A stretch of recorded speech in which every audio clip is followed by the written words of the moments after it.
Today's video is about Nepton 280 and also 140, though we have the 280 here, which is basically a beefed up Sidon water cooler on steroids.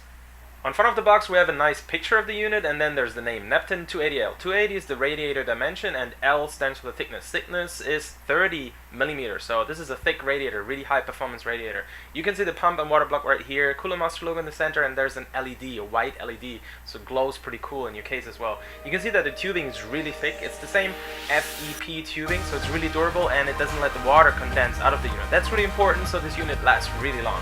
You have ultra fine microchannel, so it has a really fine microchannel water block, really good for the performance as well, and it's maintenance free. This is a 2-year warranty unit. On the side of the box we see the specifications and all the platforms it's compatible with. Pretty much everything out there in the market, plus some older platforms in case you still have an older system. The radiators out of aluminum and airflow ratings, all the information here. Rifle bearing fan. These are actually JetFlow 140 fans, though this is the basic version as you can see. Still very nice fans, really good. And you can see the power consumption is 2.9 watt for the pump and around 10 watts for the fans maximum. So this whole unit consumes less than 10 watts on average. On the back of the box, we see all the main features translated into 8 languages. Please don't feel offended if yours is not among them.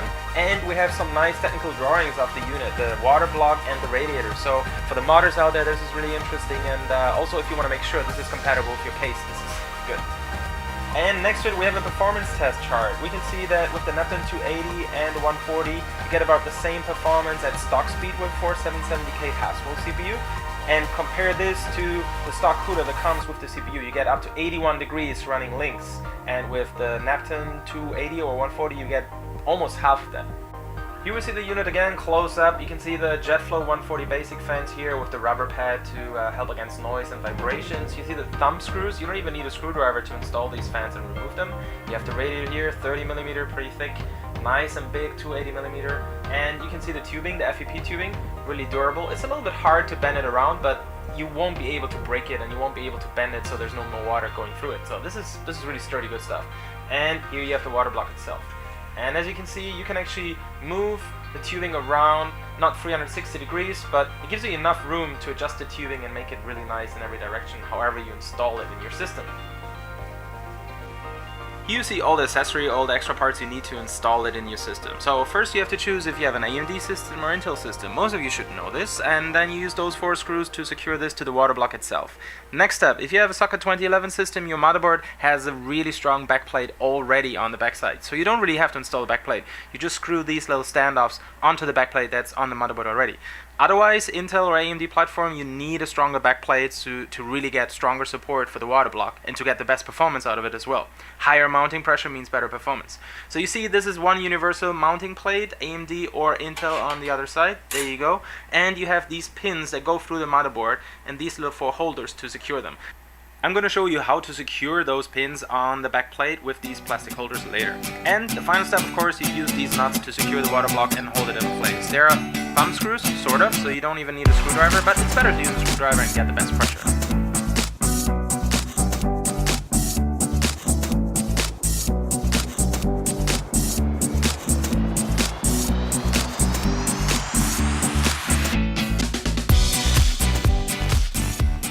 Here we have the Asus Ultimate 4 Sabertooth 990FX Revision 2.0. So this is a really nice AMD motherboard, and as you can see, it comes with a backplate already. But since we have our own custom backplate and it's much stronger, you have to remove this one. So that's what we're gonna do.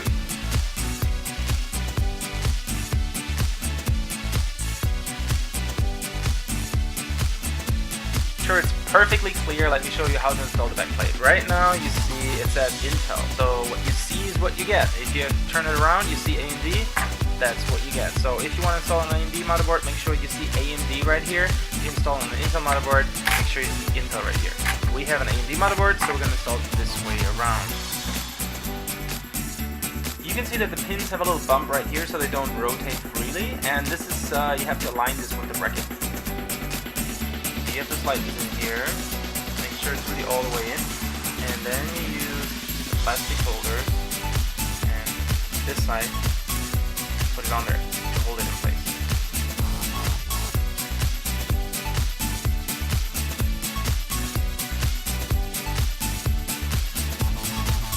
First we open the CPU socket as such, and we place our lovely FX8350 CPU in here, and we make sure that the gold corner aligns with the triangle right there in the socket.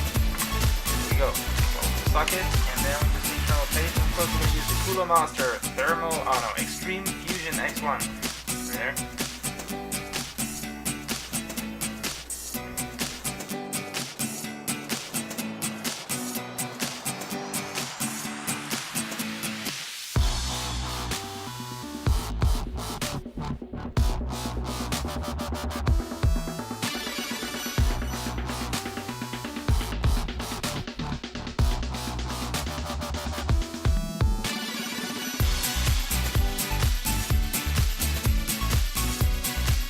Same thing for the Intel brackets. We're going to install these with these 4 screws here, and you can see that there's 3 different options that you can move the pins to depending on which socket you're using.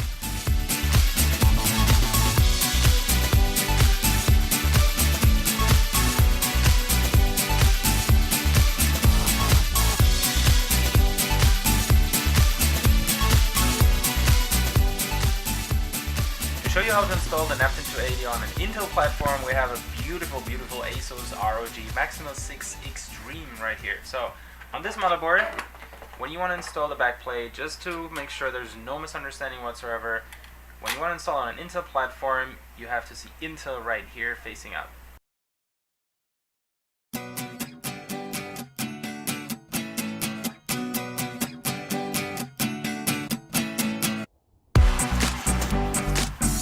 Mounting holes for different Intel platforms are different. There's 3 options here how you can align the pins on the backplates. So the outermost that we have right now, this is for 1366, this is for 1155 and 1150, including the latest one for Haswell, and there's one for 775 as well in case you're rocking a really old motherboard platform. Since we're using an 1150 motherboard, we adjusted it to the medium position and then just placed it on the back of the motherboard carefully. Push the pins through the motherboard holes. Here we go. Hold it in place. Flip the board over. And there we go. First, you have to remove the protective cover from the CPU socket. This is in place to prevent the pins in the socket from bending and getting damaged. Then you pull out the lever like this and open the socket. Then we take our CPU, and we have a very nice one. We have a 4770K. That's the fastest Haswell CPU you can get right now, fully unlocked. You can overclock it to 5 GHz if you're lucky. And close the socket, push the lever down, there we go.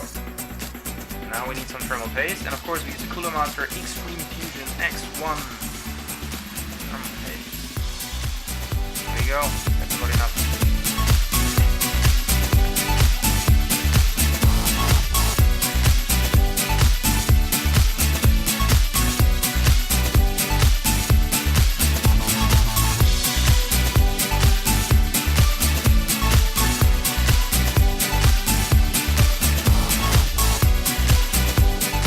There's not too many cases on the market with support for 280 radiators, so we went ahead with the Nepton 280 and put mounting holes for 240 on there as well. So any case that has enough spacing and only has the mounting holes for 240 is still going to be able to hold a Nepton 280. There you go.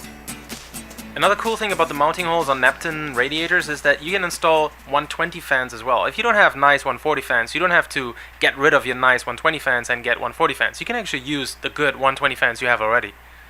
So there's 8 short screws, really short screws, there's 8 standard screws, and there's 8 slightly longer screws. These are useful because some cases have a slight bump on top of the mesh, so the short screws, the normal screws, won't be able to reach through the mesh and then go through the fan into the radiator.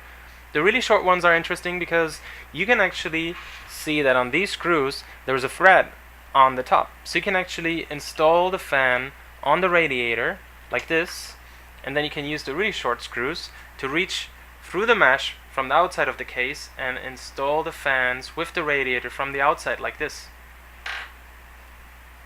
So let's get the case ready for installing then.